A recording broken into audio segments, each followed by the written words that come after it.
In the year 1848, when slavery ruled lives and silence buried the truth, a black girl named Eliza Wells was declared dead, not once but twice. Records marked her gone. Witnesses swore they saw her lifeless body. Prayers were spoken, dirt was thrown, and yet, Eliza returned. The first time they called it a mistake. The second time they called it impossible. Whispers spread through plantations and town streets. How could a girl officially pronounced dead walk back into the world with scars no one could explain, and eyes that looked like they had seen something beyond life itself?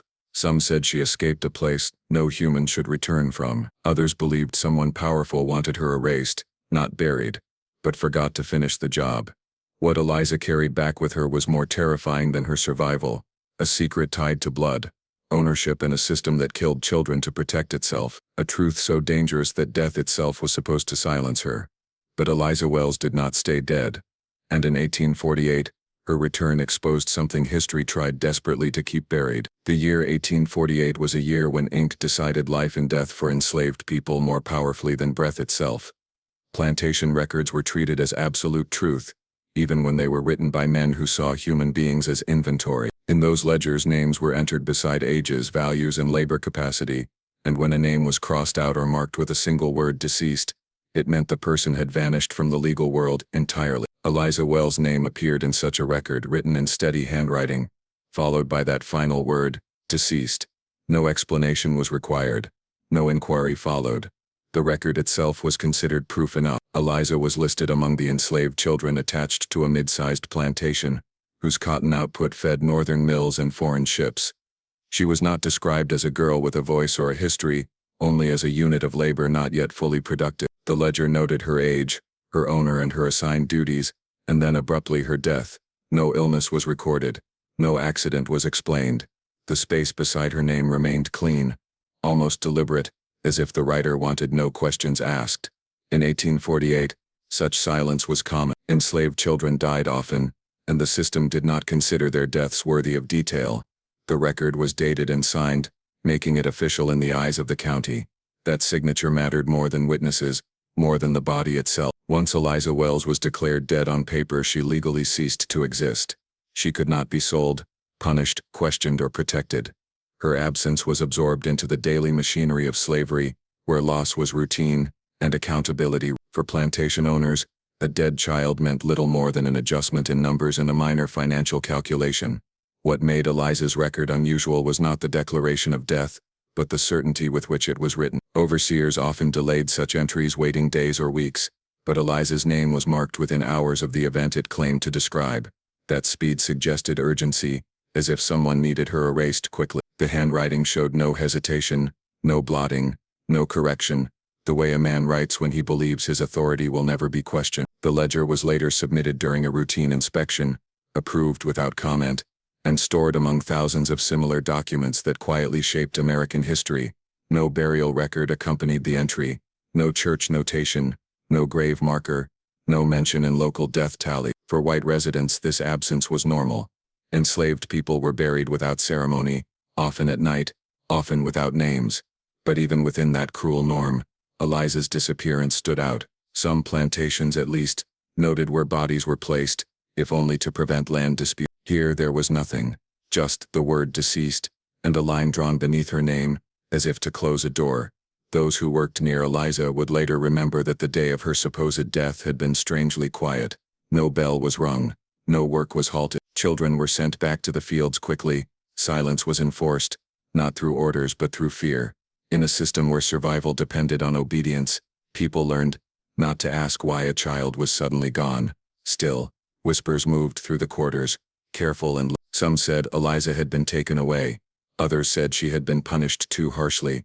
No one dared say she had died without reason. The plantation record traveled farther than Eliza ever had. Copies were made for insurance purposes, for tax assessments, for estate planning. Each copy repeated the same lie, solidifying it with repetition. By the end of the year, Eliza Wells was officially dead in multiple offices across the region. Her name existed only as proof of loss, not as a living person. Anyone checking the books would find certainty, not doubt. What the record could not capture was the unease it created among those who knew Eliza. Children noticed her absence differently than adults did. They remembered where she used to sleep, how she moved during work, the sound of her voice. The ledger erased those things, but memory did not. Yet memory had no legal power. In 1848, paper outranked flesh, and the record of death carried more weight than the possibility of survival. The entry also protected those who might have been responsible for whatever had happened to her. A death without cause invited no investigation. A child declared dead within the boundaries of slavery raised no alarm beyond the plantation fence. The system was designed to absorb violence without exposing it. Eliza's record fit neatly into that design. It closed questions before they could be formed, and converted a living problem into a resolved one. Years later, when historians would examine similar ledgers, they would note how often death entries clustered around moments of conflict, punishment or resistance. But in 1848, no such analysis existed. The record was not meant to be questioned. It was meant to end a story. Eliza Wells' story, according to the books, ended that day. Her life was reduced to a past tense verb, written by someone who believed ink could finish what violence had begun. Eliza Wells was described in records as a child, but the word failed to capture what that meant inside slavery. She was a young black girl, not yet fully grown, her body still small enough to be assigned lighter labor, her age estimated rather than known. Enslaved children were rarely given exact birth dates, time blurred for them, measured instead by seasons of planting and picking, by growth marked through usefulness rather than year. Eliza was barely into adolescence, caught in that dangerous space where childhood began to fade, but protection never existed. Her days started before sunrise, like the others. Even as a child she was expected to move quickly, to listen without question, to learn silence early. Younger children were often used as runners, water carriers, caretakers for infants, or assigned to housework where mistakes were punished just as harshly as those made in the fields. Eliza's small size did not spare her from pain, it only changed the shape of. She learned to watch faces carefully, to anticipate anger, to understand which moments required her to disappear into the background. Being a black girl added another layer of danger. Enslaved girls lived under constant threat that was rarely written down but always understood. Their bodies were never considered fully their own. Even before adulthood, they were watched, judged, and marked by those who believed ownership extended beyond labor. Mothers tried to shield their daughters, teaching them where not to stand, when not to speak, how to avoid certain paths. But protection was limited and fragile. Eliza grew up surrounded by warnings whispered at night, and gestures meant to steer her away from harm she was too young to fully name. Despite this, she was known among the other children as observant, quiet in a way that suggested thought rather than fear. She listened more than she spoke. She noticed patterns. She remembered things adults tried to forget. Children like Eliza often understood more than they were given credit for. Slavery forced awareness early. She learned which overseers were crueler, which moods meant danger, which days were worse than others. Knowledge became a survival tool. Her childhood had no formal schooling, yet she absorbed information constantly. She learned from overheard conversations, from the way adults fell silent when certain names were spoken, from the tension that crept into the quarters when rumors spread. Enslaved children were rarely told the truth directly, but they pieced it together anyway. Eliza learned how easily people disappeared, how quickly a person could be taken away and never spoken of again. That understanding shaped her long before her name was ever written in a ledger marked deceased. She also learned the rules of invisibility. As a young girl she was expected to be present but unnoticed. Her voice was something to suppress. Her expressions were something to control. Any sign of defiance, curiosity or independence could be interpreted as disobedience. Punishment did not require proof. Perception was enough. Eliza learned to keep her eyes lowered while seeing everything. Among the enslaved community, children like Eliza were both cherished and mourned in advance. Adults knew how fragile their lives were. Disease, exhaustion, punishment and violence took children as easily as adults, sometimes more so, yet bonds still formed. Songs were taught quietly. Stories were shared in fragments. Eliza would have grown up hearing half-finished tales of Africa, of freedom, of places beyond the plantation fence. Those stories planted ideas that could never be fully erased.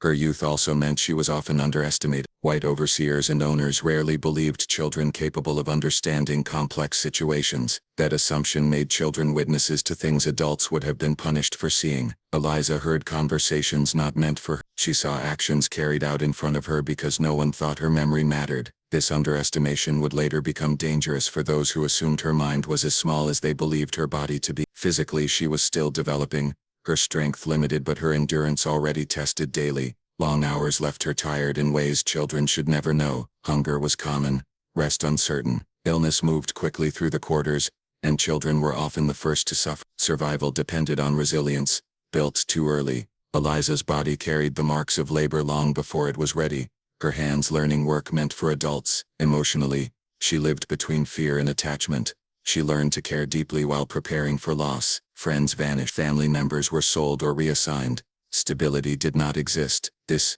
emotional training created children who felt intensely, but showed little. Eliza learned to hide grief, to swallow tears, to keep moving. That skill would later be mistaken for something unnatural when she returned from death with a calm that unsettled those who expected a broken child.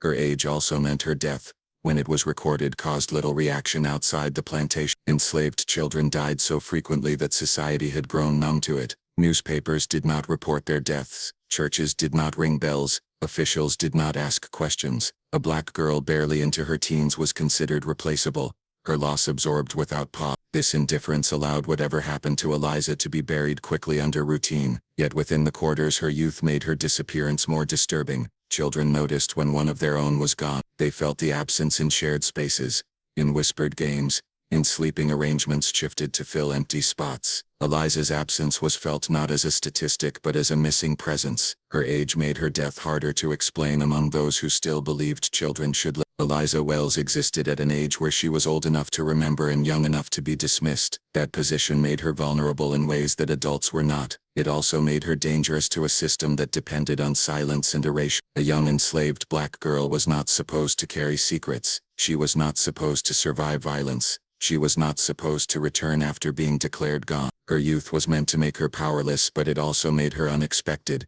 And in a world built on control, the unexpected was the most frightening thing of all. The first time Eliza Wells was said to have died, it was not hidden in rumor or uncertainty. It was witnessed, observed, and later described by overseers whose authority gave their words legal weight. On plantations, overseers functioned as the eyes and hands of ownership. What they saw became truth. What they reported became record. When they declared someone dead, that declaration traveled farther and lasted longer than the life it erased. Eliza's first death unfolded under that kind of watchful presence. The day followed the same pattern as many others. Work began early, movements were monitored, and children were scattered across tasks meant to keep them useful and visible. Overseers watched constantly, measuring labor, discipline, and obedience. Their role required them to notice everything that disrupted order. When Eliza collapsed or was struck or was carried away, whatever the exact sequence, the overseers were there, not as protectors, but as witnesses whose concern was control rather than survival. Accounts later suggested that Eliza had been punished. Punishment was common and rarely questioned. Overseers administered it openly,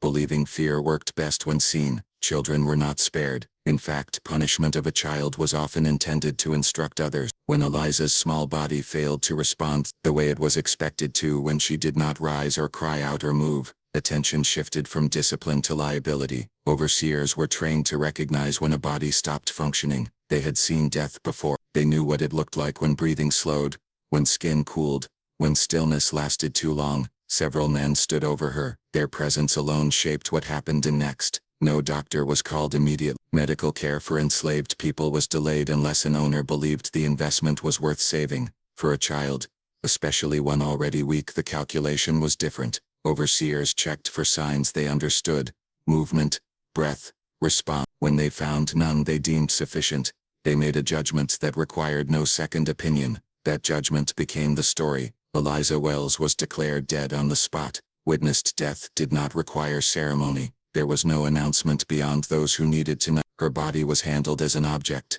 not as a child. Overseers ensured that others saw just enough to accept the outcome without question. Fear kept mouths shut. Curiosity was dangerous. The system depended on compliance, not compassion. What mattered most was documentation. Overseers reported the death quickly, emphasizing finality. They described the body as lifeless, unresponsive, beyond help. Language was chosen carefully, shaped to protect themselves and the plantation from scrutiny. Any detail that suggested excess force or negligence was omitted. What remained was a simple fact presented as unavoidable: she died. That was all the record needed.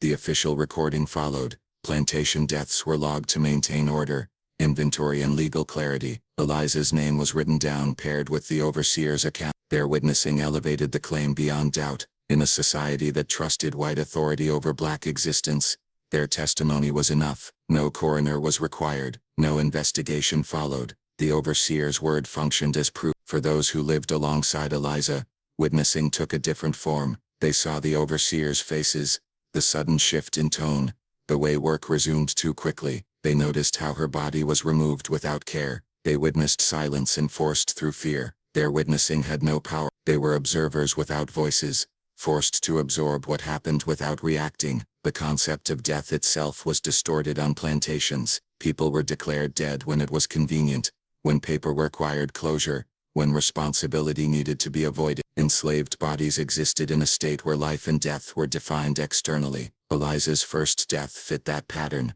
It was not a medical certainty but an administrative one. She was dead because those in charge said she was. The overseer's confidence mattered. They did not hesitate. Hesitation invited questions. They acted as men accustomed to authority, accustomed to violence, accustomed to deciding when a life ended. Their witnessing was framed as neutral observation, but it was shaped by power. They had created the conditions that led to her collapse, and then stood as witnesses to the result. Once recorded, the death took on permanence. The overseer's signatures and statements traveled into ledgers that would outlast them. Paper preserved their version of events. In those records, Eliza did not suffer. She did not struggle. She simply died. The witnessing erased complexity. It reduced a child's body to a line item closed and settled. What no record captured was uncertainty. The human body does not always obey expectations. Breath can be shallow. Pulses can hide. Trauma can mimic death. Overseers were not trained physicians. Their certainty came from habit,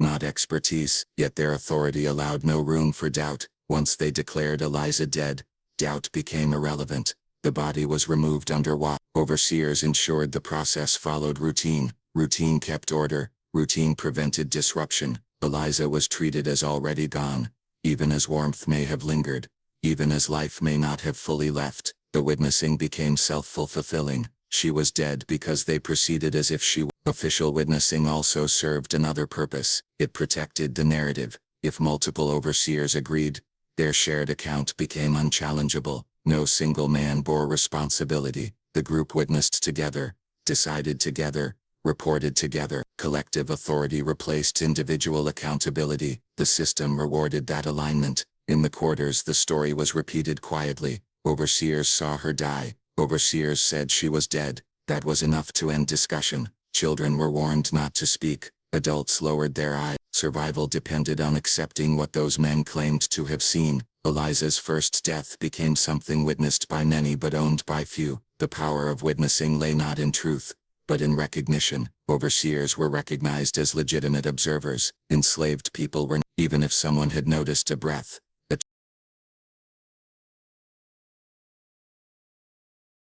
Eliza's return did not happen loudly.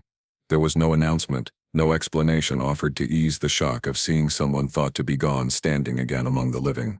It began with whispers, the kind that slipped between work hours and traveled low through the quarters. Someone claimed they had seen a girl near the edge of the trees who looked like Eliza. Someone else said it could not be her, because Eliza Wells was dead, written down as dead already accounted for. But the whispers did not stop, and within days they grew heavier, charged with fear rather than hope. When Eliza finally appeared openly, it was impossible to deny her. She moved slowly, cautiously, as if learning the world again. Her body carried marks that had not been there before. Deep bruising darkened her skin in uneven patterns. Cuts, some healed poorly, traced her arms and legs.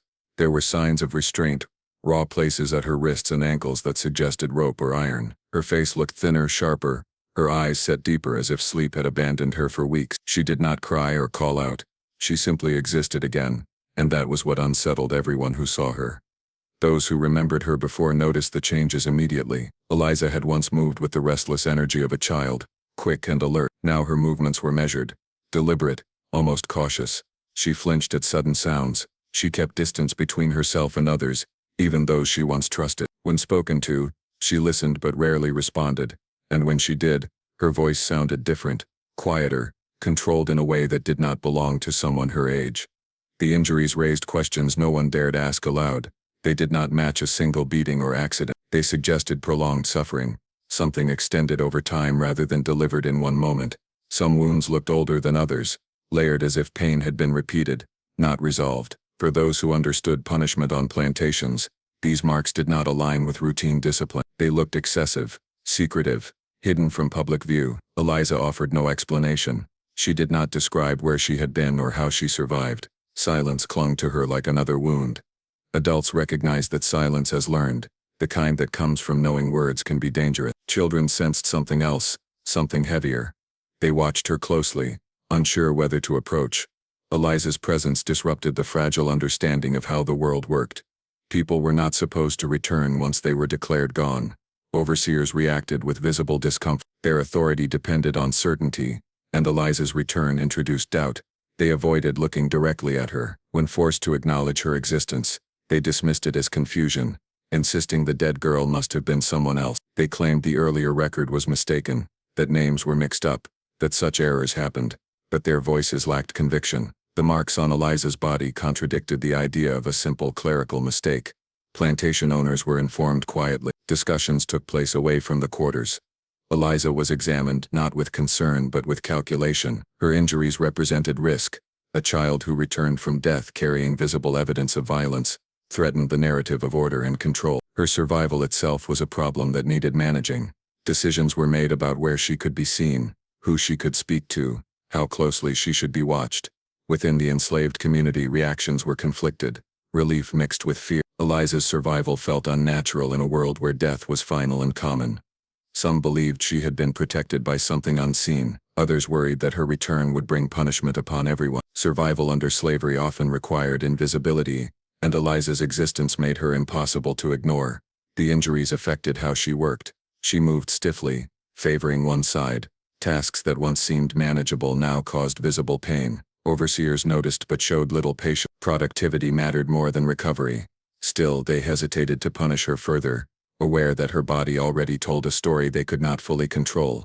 At night, Eliza rarely slept deeply. Those near her heard her breathing change suddenly, sharp and quick, as if she were reliving something. She startled easily, waking at the slightest sound. These signs did not go unnoticed. Trauma was familiar, but the depth of it in someone so young unsettled even those accustomed to suffering. She carried herself like someone who had been confined, controlled, and threatened beyond endurance. The most disturbing change was in her eyes. People described them as distant, as if she were always partly elsewhere. She watched everything, missed nothing. It was not the curiosity of a child, but the vigilance of someone who had learned the cost of inattention. Overseers sensed this and did not like it. A child who watched too closely was dangerous. Rumors spread beyond the plantation. Nearby farms whispered about a dead girl who walked again. Some dismissed it as superstition. Others avoided the area altogether. In a society already steeped in fear and belief, Eliza's story tapped into something deeper. Death returning unsettled people who relied on rigid boundaries between life and loss. Officially, no correction was made to the record at first. The ledger still said, Eliza Wells was dead. Her presence existed outside the paperwork, an anomaly no one rushed to resolve. That gap between record and reality created tension.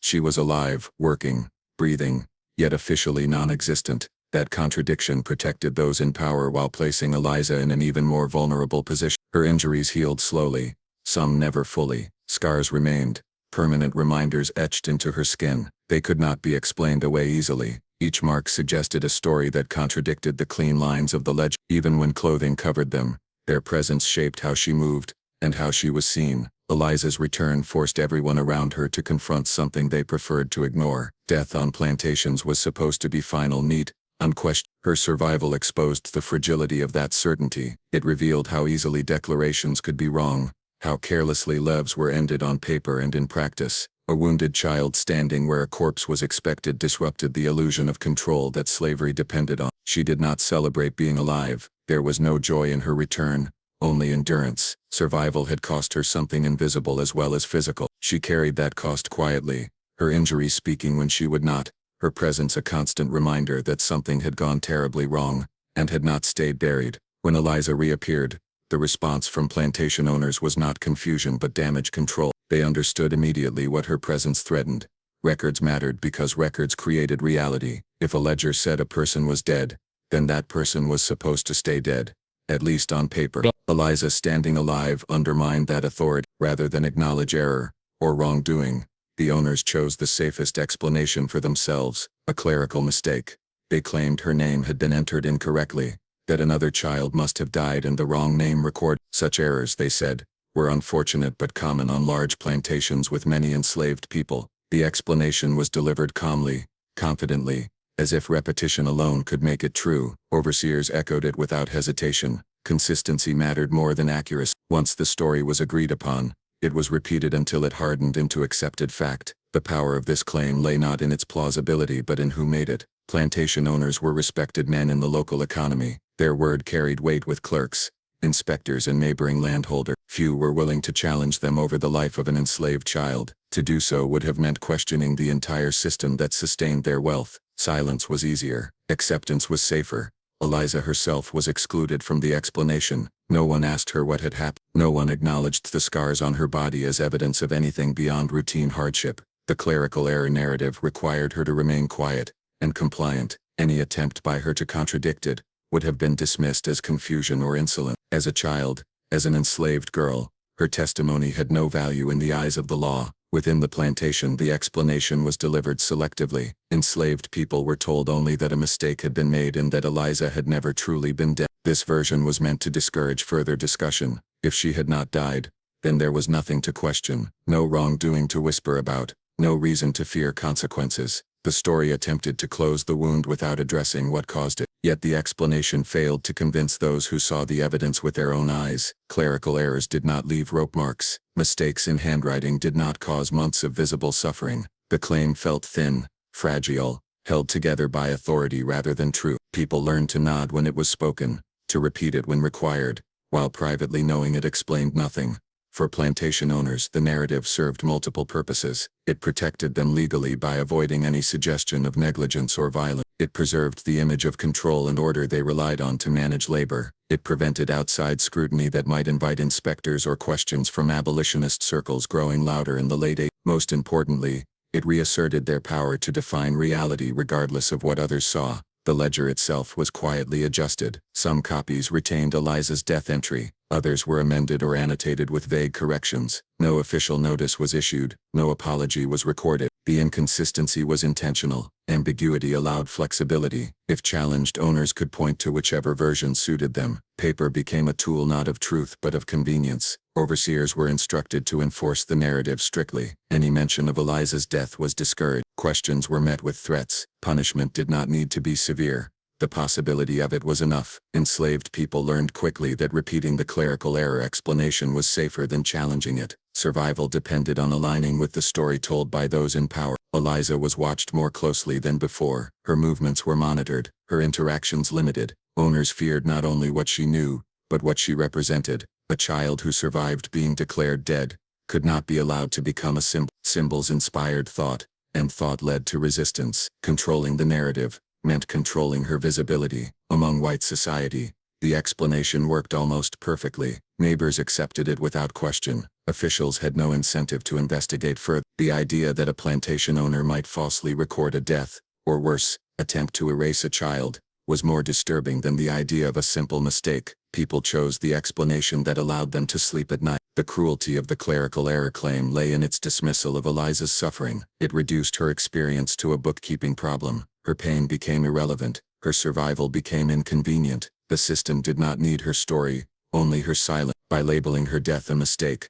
plantation owners erased not only responsibility but meaning. Eliza herself seemed to understand what was happening. She listened when the explanation was given, her face unreadable. She did not argue. She did not correct them. Silence protected her in ways truth could not, yet her body contradicted their words every day. Each scar stood as quiet evidence that something far more serious than a paperwork error had occurred. The explanation also created a dangerous precedent. If a death could be dismissed as a clerical error, then any act could be erased the same way. Violence could disappear into ink. Responsibility could be rewritten. The system relied on this flexibility. It allowed men to act without fear of consequence, knowing records could always be adjusted after the fact. For the enslaved community, the clerical error story became another lesson in how power worked. Truth did not matter if it conflicted with authority. Survival meant recognizing which version of reality was enforced, and navigating around it carefully. Eliza's situation made that lesson painfully clear. Whispers continued despite the official explanation. They shifted, becoming more cautious, more fragmented. People spoke in fragments, in glances, in pauses. The story could not be erased entirely because the evidence remained visible. Eliza remained visible. Each time someone saw her limp slightly, or noticed her flinch, the clerical error explanation weakened. Plantation owners sensed this, and grew more determined. Control required repetition. Overseers were reminded of the importance of consistency. Any deviation could invite suspicion. The story had to be maintained at all costs, even if it required further punishment or removal. Eliza's continued presence was tolerated only so long as it could be managed. The clerical error claim was not meant to convince everyone. It only needed to convince enough people with enough power. Those without power were expected to adapt. Eliza, caught at the center of this lie, lived in the space between what was written and what was real, her existence challenging a system that depended on the two never colliding. The second declaration of Eliza Wells's death did not come suddenly or accidentally. It followed a period of heightened tension, one where her presence had become increasingly difficult to control. Plantation owners and overseers had convinced themselves that the first problem could be managed through silence and repetition, but Eliza did not fade into the background the way they expected. Her survival lingered like an unanswered question, and unanswered questions made men nervous. After her return, discipline on the plantation tightened. Rules were enforced with renewed severity. Small infractions received outsized responses. Eliza in particular was singled out for scrutiny. Every movement was watched, every hesitation noted. The marks on her body had not yet faded, and they served as reminders of a failure to erase her completely. Those in power began to see her not as a child, but as a liability. The incident that led to the second declaration was framed as punishment, though punishment was only the surface explanation. Officially, Eliza was accused of disobedience. The charge itself mattered less than the opportunity it created. Discipline provided cover. It allowed violence to be justified as order, cruelty to be reframed as correction. Overseers prepared themselves carefully this time. There would be no uncertainty, no return. The punishment was carried out away from most eyes. Privacy was intentional. The first time, witnesses had been numerous, and doubt had followed. This time, fewer people were allowed close. Control required containment. Eliza was taken to a place used for severe discipline, a place already associated with fear. The message to others was clear even if they did not see it directly. Accounts from those who later pieced together the event described brutality beyond routine punishment. The violence was prolonged. It was not meant to instruct but to end. Overseers had learned from the first failure. They watched carefully for signs of resistance, for breath, for movement. They did not stop when she went quiet. Quiet was no longer enough. When they were finished, they did not rush. They waited. They checked. They were determined not to be mistaken again. The system could tolerate one error, explained away as clerical confusion, but not two. Eliza's body was examined with grim focus. Stillness was observed. Responsiveness tested. This time they were satisfied. The declaration followed quickly. Eliza Wells was pronounced dead for the second time. Unlike the first, this declaration carried an edge of finality. Overseers spoke with certainty sharpened by fear of repetition. Their language was firm, decisive, rehearsed. There would be no ambiguity. She was dead, beyond question, beyond doubt. Documentation was prepared more carefully. The entry was written with attention. Dates aligned. Signatures clear. The system corrected itself, reinforcing the lie with greater force. If the first death had been casual, the second was deliberate. Paper was used as armor, layered thick enough to smother doubt. Those who heard the declaration understood what it meant. A second death closed the door the first had left open. It signaled that the situation had escalated, that tolerance had ended. Eliza's survival after the first declaration had been an embarrassment. Her continued existence had been interpreted as defiance. Even if she never spoke a word, the enslaved community reacted with dread. Fear spread faster this time. People understood that something irreversible had happened. The quiet that followed was heavier than before, weighed down by the knowledge that resistance, even unintentional, could provoke annihilation. Eliza's name was spoken less, as if saying it might invite attention. The plantation owners presented the second death as confirmation rather than event. They insisted this time there was no mistake. They emphasized certainty, completeness, closure. The narrative shifted subtly. Where the first death had been softened into error, the second was hardened into fact. Together the two declarations were meant to cancel each other out, leaving behind a clean ending. There was no public burial. The handling of Eliza's body was done with efficiency, not care. Speed mattered.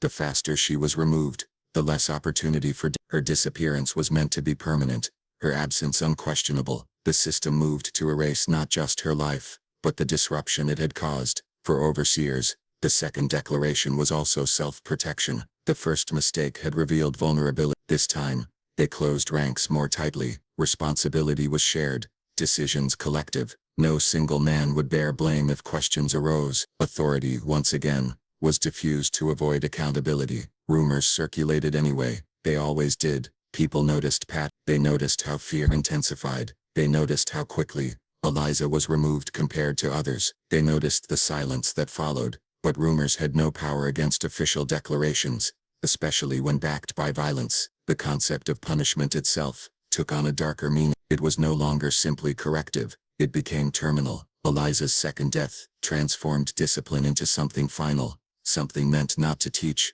but to erase. The message was unmistakable. Survival beyond what was permitted would not be tolerated again. Records reflected this shift. Language became colder, more absolute. Where there might once have been space for ambiguity, there was now none. Eliza Wells was marked as deceased without qualifiers. The finality of the entry was emphasized through formality. The system had learned from disruption and adapt. Those who had seen Eliza after her first return struggled to reconcile the second declaration with what they knew. They remembered her breathing, speaking.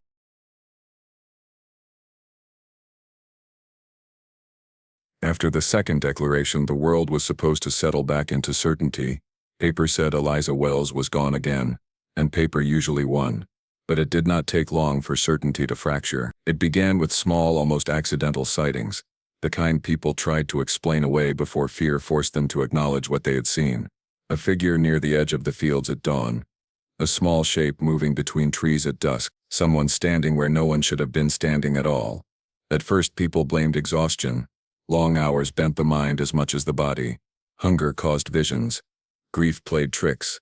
No one wanted to be the first to say it aloud, because saying it meant accepting something terrifying. Eliza had been declared dead twice. A person did not come back after that. Yet the sightings continued, growing harder to dismiss. One man swore he saw her near the creek, kneeling the way she used to when drawing water, her posture unmistakable. He stopped speaking mid-sentence when he realized who he was describing. Another claimed he heard her voice at night, not crying, not calling for help, but speaking calmly to someone unseen. That rumor spread faster than the others. A voice suggested presence. Presence suggested survival. Children were the first to accept it. They were less bound by rules of probability and more attuned to familiar shapes. They noticed how dogs reacted, how animals froze and stared into the dark.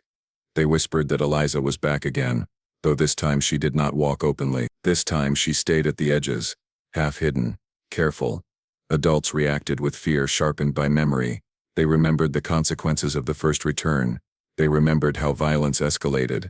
If Eliza was truly alive again, acknowledging it could bring punishment upon everyone. Silence became heavier, more deliberate. People avoided looking too closely, avoided places where sightings had been reported. Survival required denial. Overseers heard the rumors soon enough. They dismissed them publicly, laughing them off as superstition. But privately they grew uneasy. They increased patrols. They checked the burial site more than once. Dirt was undisturbed. There were no obvious signs of escape. That should have ended the matter. But it did not. Rumors do not need evidence to live. They only need fear. Some claimed they saw Eliza during daylight, which made the story harder to contain. A figure matching her height and build crossing between outbuildings. Someone working briefly in a place she had once been assigned. Each sighting was fleeting. No one ever managed to approach her directly. She appeared and vanished with unsettling precision. The idea of a girl returning after a second burial struck deeper than the first time.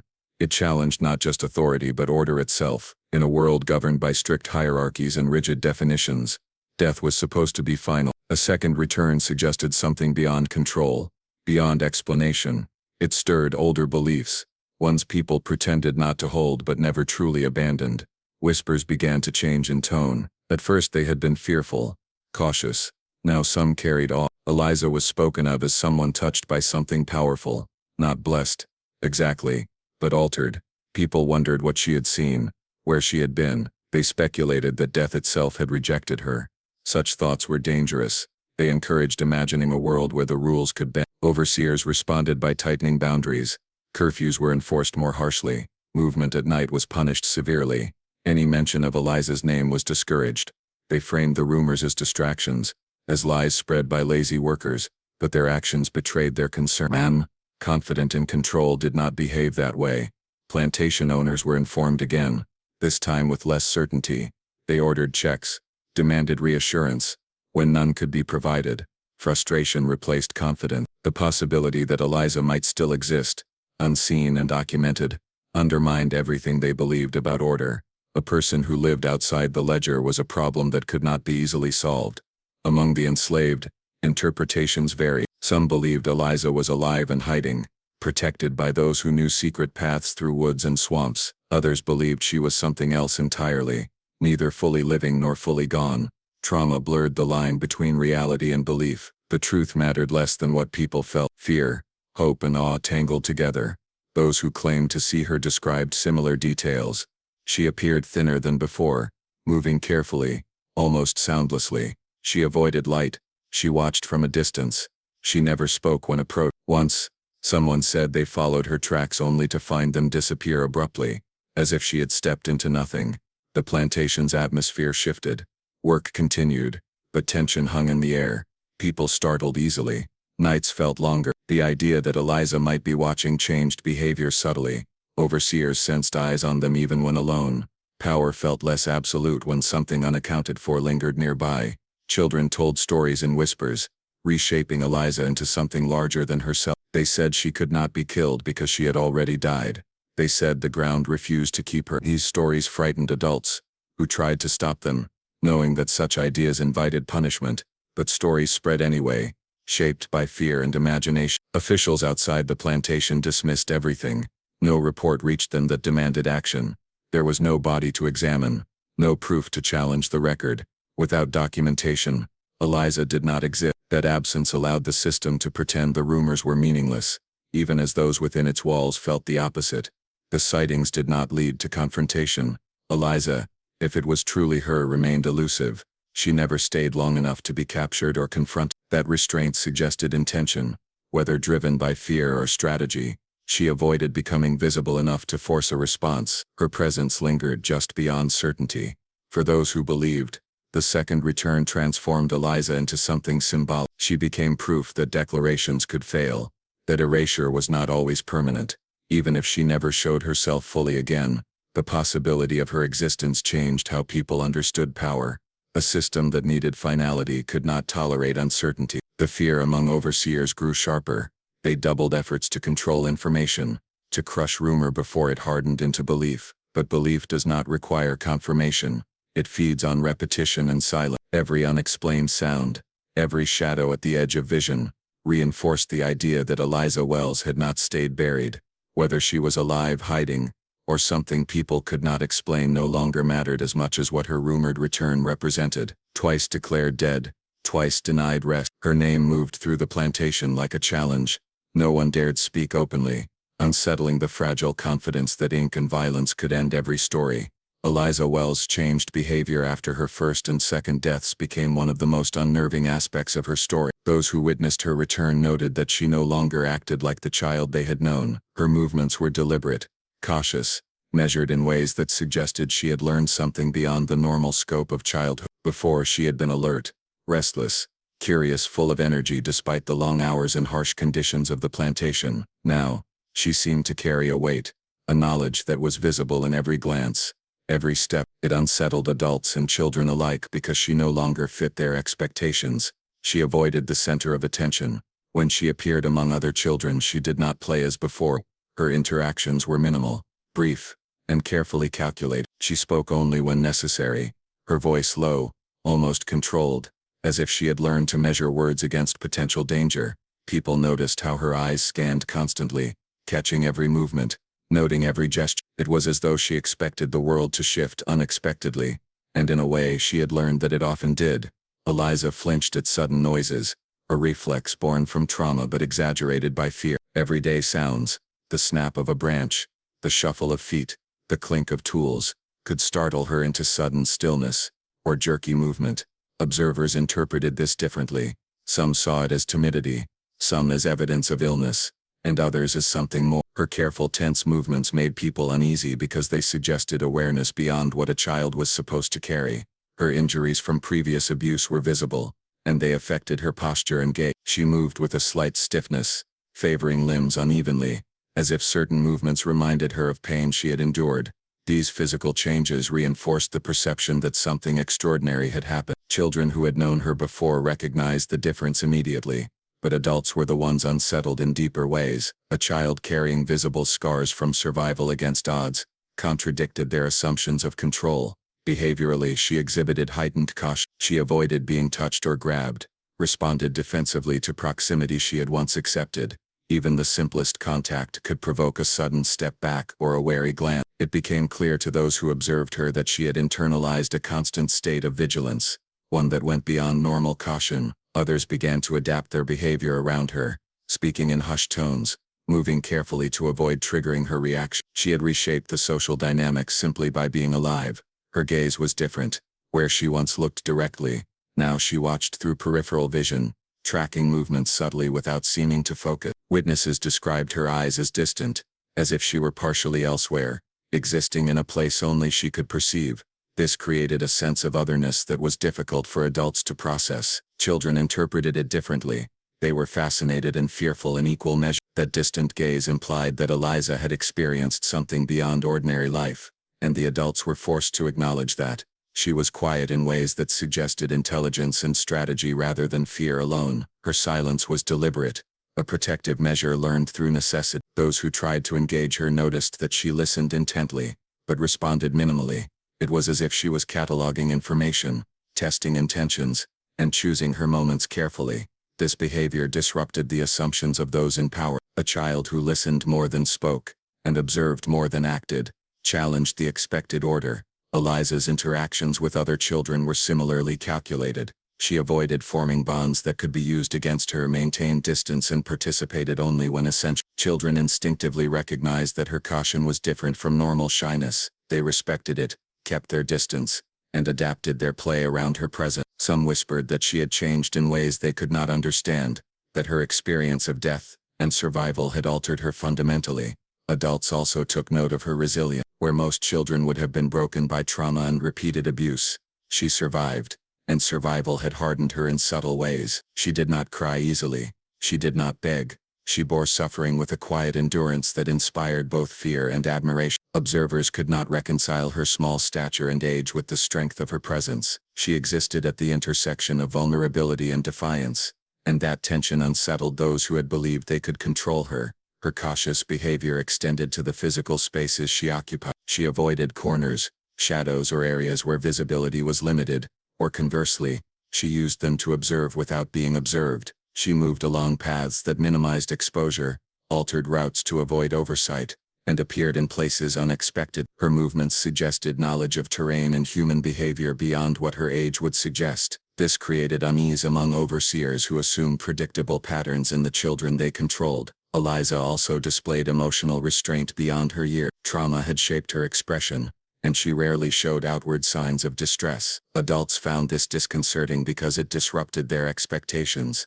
A child should react visibly, display emotion in measurable ways, and be controlled through those reactions. Her calm, measured responses indicated mastery of her own presence, an invisible authority that the system of oppression had not accounted for.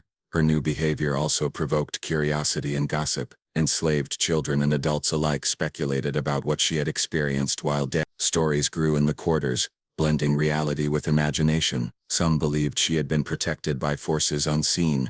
Others feared she had witnessed horrors that left her changed forever. While no one could verify these ideas, they spread because her behavior suggested that she carried knowledge and experience beyond the expected. Even mundane actions became charged with meaning. How she carried water, arranged her belongings, or walked through the fields was scrutinized. Each choice was interpreted as deliberate, and informed by unseen experiences. Adults feared her not only because she had survived but because her survival implied knowledge, and knowledge could challenge authority. Children treated her as a figure apart, someone to be observed and respected, a subtle shift in social hierarchy within the enslaved community.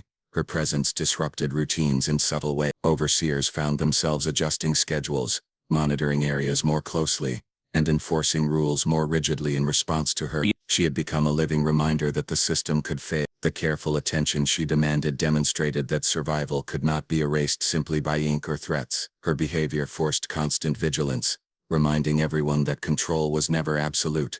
Even her silence spoke volume. By refusing to explain, to justify, or to answer questions, she held power in ways adults did not fully understand. Every glance, every pause, every avoidance communicated intent without word. Her control over what she revealed and concealed created an unsettling dynamic in the plantation environment. She had become an enigma in a place where predictability was crucial.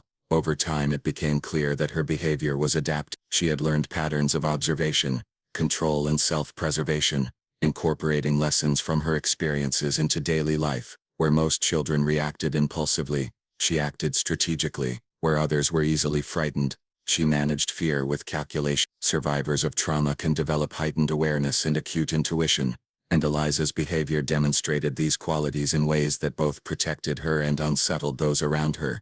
Her changed behavior was not just physical or emotional, it was symbolic. It represented the impossibility of erasing her through death, through punishment, or through the ledger. The system had attempted to remove her, but her presence, cautious and deliberate, resisted erasure. She existed as proof that even the most absolute forms of control could fail, that survival could be lived quietly but powerfully, and that knowledge gained through suffering could never be entirely contained. Eliza Wells carried knowledge she should not have survived to tell, though she rarely spoke of the experiences she endured before her first recorded death and between that and her second disappearance, left her with an understanding of the plantation, its people, and the secrets hidden behind closed doors that far exceeded what any child should know. In a system built to erase memory and enforce ignorance, her survival became a repository of truths that others had tried desperately to bury. What she knew was dangerous, not just to herself, but to the fragile hierarchy that depended on obedience, silence, and control. Her knowledge was subtle at first, observed only by those paying attention. She moved through spaces with awareness, noticing details that escaped others, the way overseers changed their routines, the places owners avoided, the timing of punishments and inspection. She remembered paths through the fields and woods that were not on any map, routes that allowed her to move with a freedom denied to most. That memory of terrain became a tool, a quiet defiance. Even in her youth, she understood patterns and how they could be navigated to her advantage. Eliza's awareness extended to human behavior. She watched closely, noticing gestures, tone, and hesitation. People said things in passing, half-finished phrases that carried meaning only to someone who was listening intently. She learned who could be trusted and who could not, who whispered lies and who whispered truths. This knowledge was dangerous precisely because it was unseen. To those in power, a child who could see and remember too much was a threat. Her survival meant that secrets that had been assumed buried were now alive with her. Physical evidence of her survival told another part of the story. Her body bore marks that could not be ignored, scars and bruises that mapped her endurance and suffering. Those who saw them understood, even if they did not speak it aloud, that she had been subjected to treatment beyond ordinary punishment. Each mark held meaning that Eliza did not have to verbalize. Those who observed pieced together a story from the evidence. Her injuries became testimony, proof of events that the plantation sought to erase from memory and record. Her memory of interactions with others who had been involved in her initial disappearance gave her insight into the motivations of those around her. She remembered faces, voices, and actions in ways that adults often did not. This gave her an unusual advantage. While others assumed she was naive, she held a mental ledger of alliances, threats, and potential danger. This mental map allowed her to navigate spaces with a strategic understanding far beyond her age. Observers noted that she seemed to anticipate actions before they occurred, moving just enough to avoid harm or intervention. Her knowledge also carried moral weight. She had seen cruelty in ways that were impossible to erase. The systemic violence that enslaved children experienced was normalized, but her survival meant she carried witness. To be witness was to hold truth that others preferred hid. In her silence, she maintained the balance between survival and revelation. Speaking too much could endanger herself or others. Remaining silent allowed her to protect what she knew while using it to navigate daily life carefully. Eliza's awareness of threats extended beyond immediate violence. She understood the power of perception. How she appeared, how she moved, and how she interacted could influence the behavior of those around her. She learned to mask what she knew, to hint at it only when necessary, and to remain unnoticed in moments when exposure could be dangerous. This knowledge of perception, of psychological navigation, was a rare skill for anyone, much less a child, and it marked her as unusual, even dangerous to those who assumed children were simple to control. She also understood the value of silence as protection. In the quarters, in the fields, and in moments of observation she spoke little, yet her silence communicated more than many words could. It allowed her to retain power in a place designed to strip it away. It allowed her to maintain agency in a system that treated her as property rather than person. The mastery of silence became her shield, her tool for survival, and her statement that knowledge could exist even when denied acknowledgement. Eliza's knowledge extended to the dangers of being remembered. She understood that if others connected her survival with wrongdoing, negligence, or failure of authority, punishment could follow. She had already been subjected to the consequences of being present when she was supposed to be absent. This understanding guided her behavior in ways that were cautious, precise, and deliberate. She learned the boundaries of exposure and how to maneuver within them without drawing attention to the truth she carried. Her experience also gave her an acute sense of timing. She knew when to move, when to speak.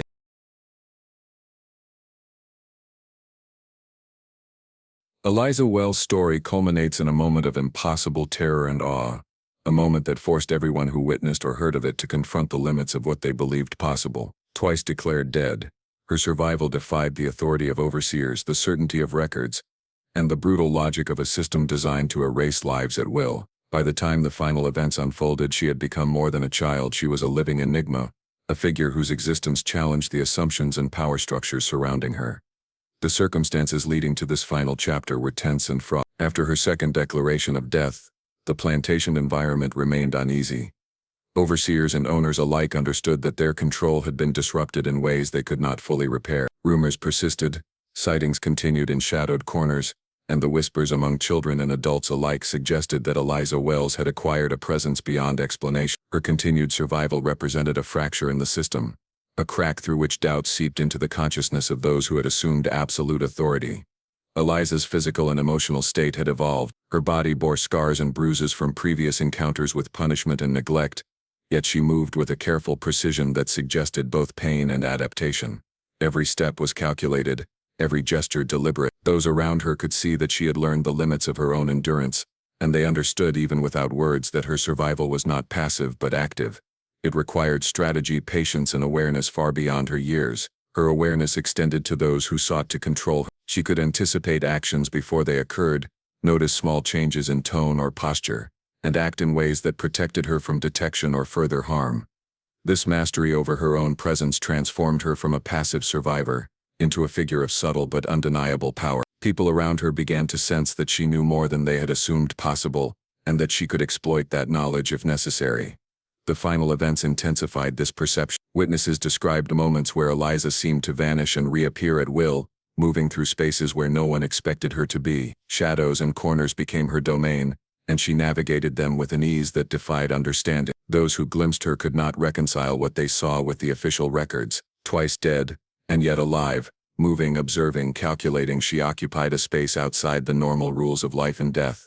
Her silence was a critical element in this final stage. She rarely spoke, and when she did, her words were precise, measured, and often cryptic. Adults and children alike recognized that each utterance carried weight, that her statements were not idle conversation but deliberate communication. The combination of survival, observation, and selective speech created an aura of authority that contradicted her age and status. She became both feared and respected, a presence that altered the social and psychological dynamics of the plantation. The response from those in power was one of escalating fear. Overseers and owners who had once felt confident in their control now acted with caution. They increased patrols, scrutinized movements, and tried to anticipate where and when she might appear. Yet their authority could not fully contain what they could not predict. Each glimpse of Eliza reminded them that survival had evaded their finality, that life could not always be dictated by ledger entries or violence. For the enslaved community, Eliza became a symbol. Her survival, marked by trauma and vigilance,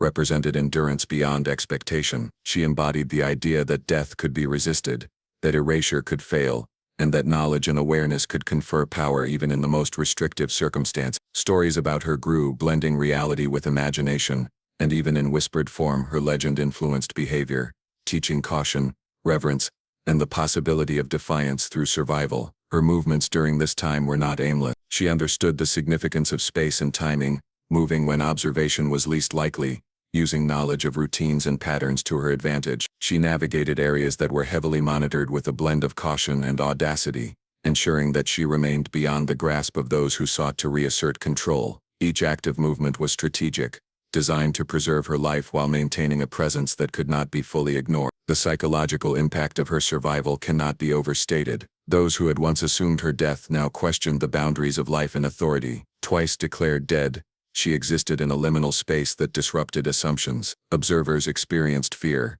confusion, and awe simultaneously. They recognized that a child could hold knowledge, endurance, and cunning beyond expectation, and that this combination made her an unpredictable element in a world dominated by rigid control. Eliza's physical state mirrored this psychological tension. Scars and injuries told a visible story of suffering endured and survived. Her careful movements reflected both the necessity of protecting a body still healing, and the lessons learned about vulnerability. Witnesses noted that she seemed both fragile and unbreakable, a contradiction that intensified the sense of impossibility surrounding her existence. Her final acts of survival were characterized by an almost ritualistic attention to detail. She avoided direct confrontation when possible, but she was always aware, always prepared. Every interaction was weighed, every observation noted. This deliberate approach ensured that she could persist in an environment designed to deny her life while also asserting an unspoken presence that reminded everyone of her endurance. The broader implications of her story reverberated beyond the immediate plantation. Twice declared dead yet alive and aware,